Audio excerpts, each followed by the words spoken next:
Usa ka fetus ang napalgang patay sa usa ka basurahan sa Cagayan de Oro City. Barangay Council gipahiluna na ang maong anghel samtang ginaimbestigahan kung kinsa ang naglabay niini sa basurahan. Ani ang report ni Cyril Chavez.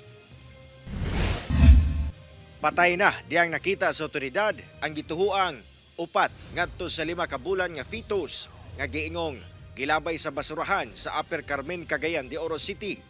Napalgan kini pasado las 11 sa buntag adlong Martes. Gidala ang fetus sa Barangay Hall sa Carmen kung asa gikustodiya sa Barangay Council for the Protection of Children kung BCPC. Ang fetus gisulod sa usa ka garapon, dayon gisulod sa karton ug wala nay kinabuhi. Sa embalmer, gipaabrihan ako dito og mauto akong nakita murag dili gyud normal nga pagka kuha kay murag gikumot naman. Murag ana bitaw ang sistema. Luoy kayo ang kahimtang sa bata.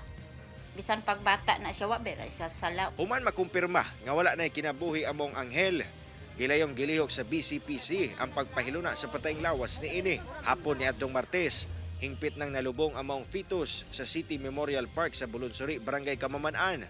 Og ila kining ginganlan nga susi. Basin gusto di ay sa pamilya nga duawon. Basi nagbasol sila. Dayon gusto nila makita o maduaw man ang maong bata mo. Anira sila sa amo sa buhatan sa BCPC, Barangay Carmen. Wala na gihikay sa BCPC ang kaso batok sa inahan sa mong anghel. Nanawagan sab ang BCPC karon ngadto sa inahan o banay sa mong anghel nga dili maulaw mo duol sa ilang buhatan. Lakip na ang mga mabdos nga adunay mga kalisod sa ilang pagbuntis. Kita pod nga mga ginikanan, ato pong bantayan ang atong mga anak nga mga babae. Kay kung sa paglantaw nato boros, dili na nato ang ngayan nga basulon pa. Tabangan nato. Unsaon tudluan kung unsay ilang buhaton. Kauban si Jaybert Pairat, Cyril Chavez. 1 Mindanao.